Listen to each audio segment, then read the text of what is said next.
Hello friends, welcome to the channel Gautam's academy for technical education. मेरा नाम नीरज गौतम है और ये हमारी थर्मोडायनामिक्स की क्लास है। लास्ट क्लास में हम लोगों ने डिस्कस किया था macroscopic and microscopic approach to study thermodynamics. इस पर्टिकुलर लेक्चर में हम लोग कंसेप्ट ऑफ कंटिन्यूम के ऊपर डिस्कशन करेंगे।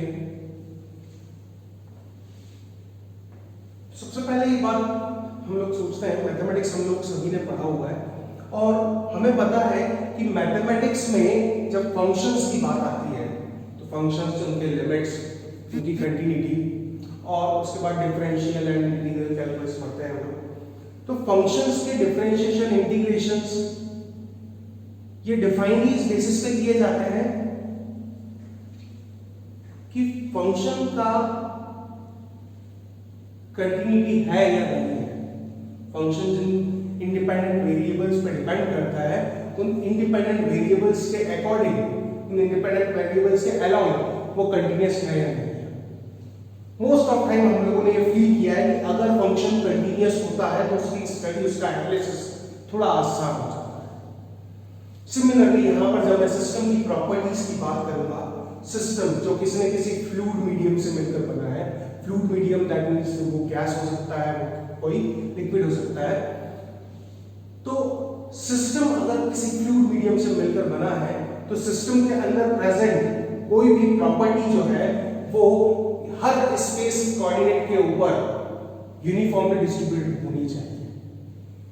या ये कहूं कि अगर ये मेरा सिस्टम है और इस सिस्टम के अंदर फ्लूइड का डिस्ट्रीब्यूशन है, तो अगर किसी प्रॉपर्टी को मैं यहां पर एक्सप्रेस करने जा रहा हूं तो हर पॉइंट के ऊपर मुझे प्रॉपर्टी क्या मिले, कंटिन्यूअसली मिलती रहे। बीच में ऐसा कहीं ना हो कि यार यहां तो पार्टिकल अवेलेबल ही नहीं है और यहां पर प्रॉपर्टी का एक्सिस्टेंस ही नहीं है ना।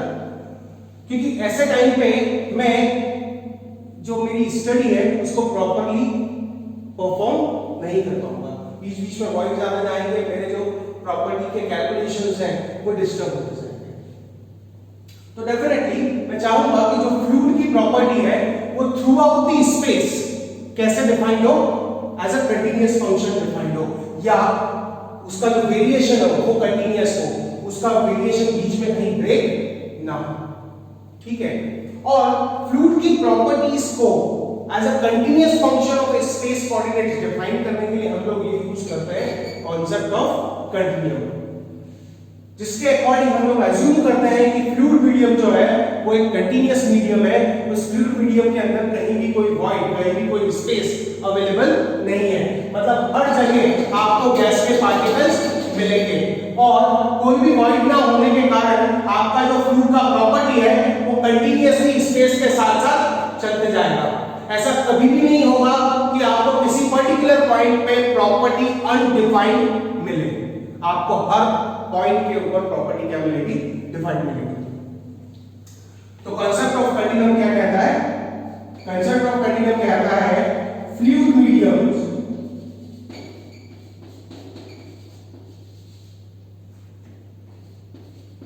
Can be considered as continuous and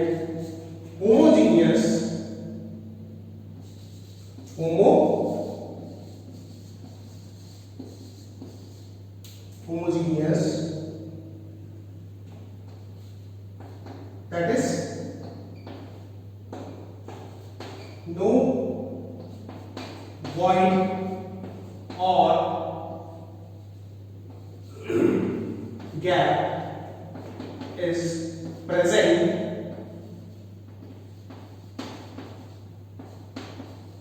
between fluid. ठीक है। And so we can define fluid properties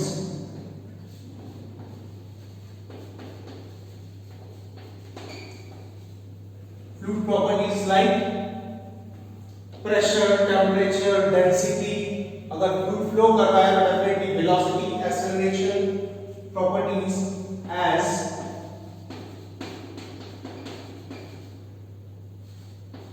continuous function of space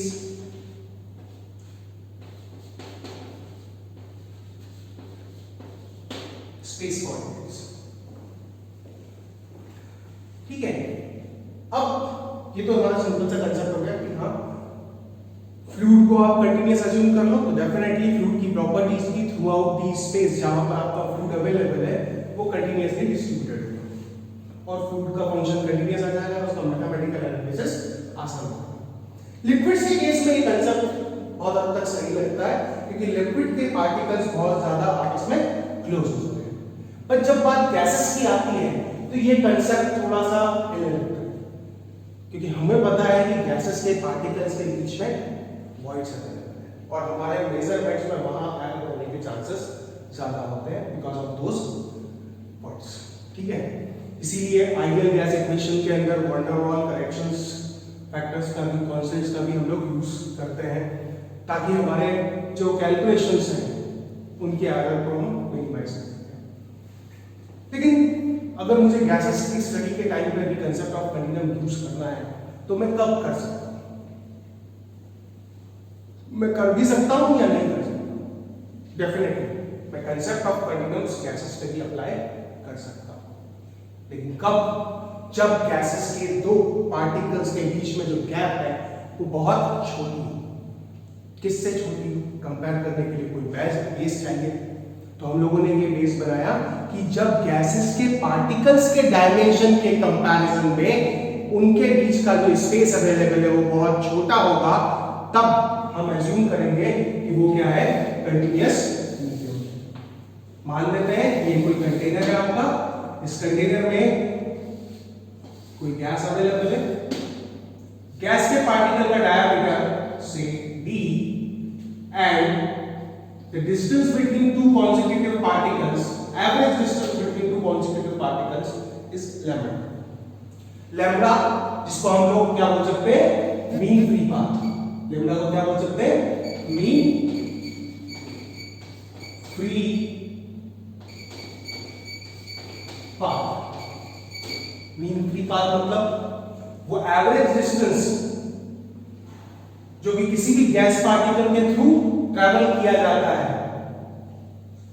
दो टक्करों के बीच में, उसे हम कहते हैं मीन फ्री पाथ। दो कॉन्सेक्यूटिव कोलिजन्स के बीच में जो एवरेज डिस्टेंस कोई गैस पार्टिकल ट्रैवल करेगा उसे हम कहते हैं mean free path. d is the diameter of particle. d is diameter of particle. ठीक है, अगर diameter of particle is very large as compared to mean free path, then concept of continuum is applicable. आप खुद देख रहे हैं mean free path that means this distance is very small. अगर ये डिस्टेंस बहुत छोटा है तो डेफिनेटली मैं कह सकता हूं कि ये दो पार्टिकल आपस में एक दूसरे के बहुत क्लोज है and concept of continuum is valid. मैं इस गैस मीडियम को कंटीन्यूअस मीडियम ट्रीट कर सकता हूं। Then continuum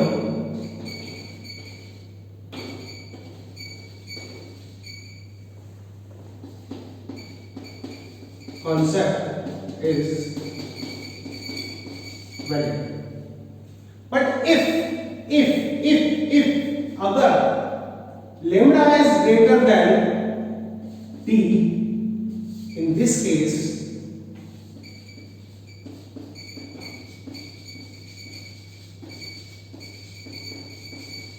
continuum concept is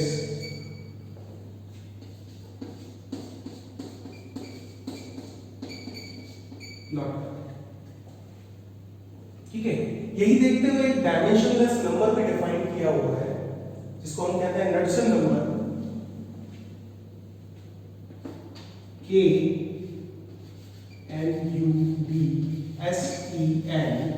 Knudsen number,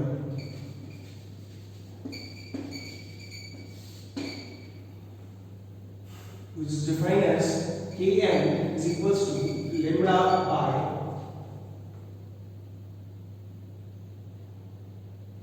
T, lambda by D, and if Kn is less than 0.01, then concept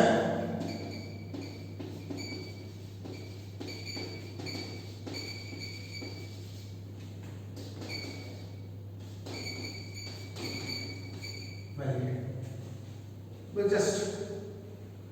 जैसे Reynold number हम लोग define कर देते हैं वैसे ही नड्सन नंबर डिफाइन किया है, and if this is greater then this 0.01, then concept of continuum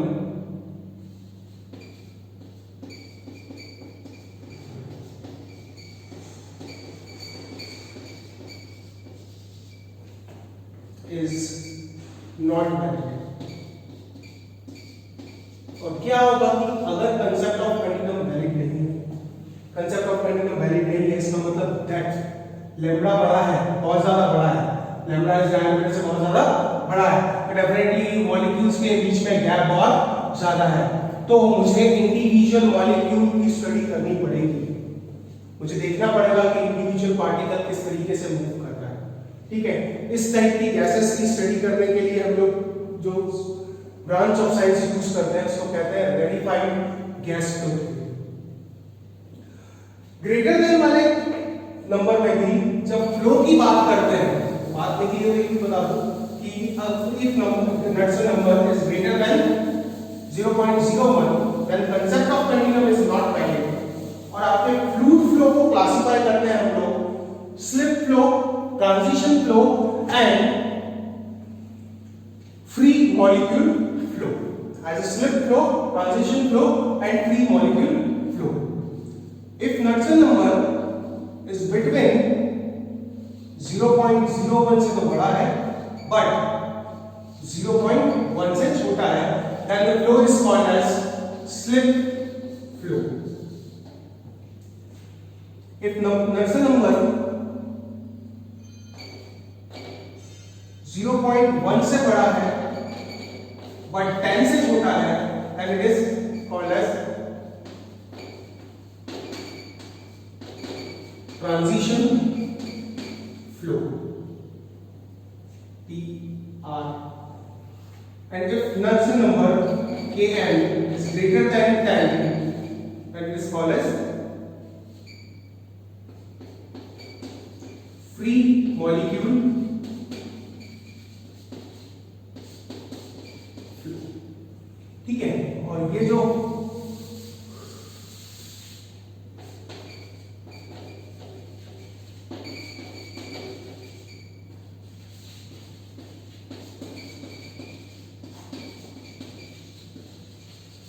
यहाँ पार्टिकल्स गैप बहुत ज्यादा है, आपकी प्रॉपर्टीज जो है वो इंडिविजुअल पार्टिकल को देखकर ऑब्जर्व करके एनालिसिस करना पड़ेगा।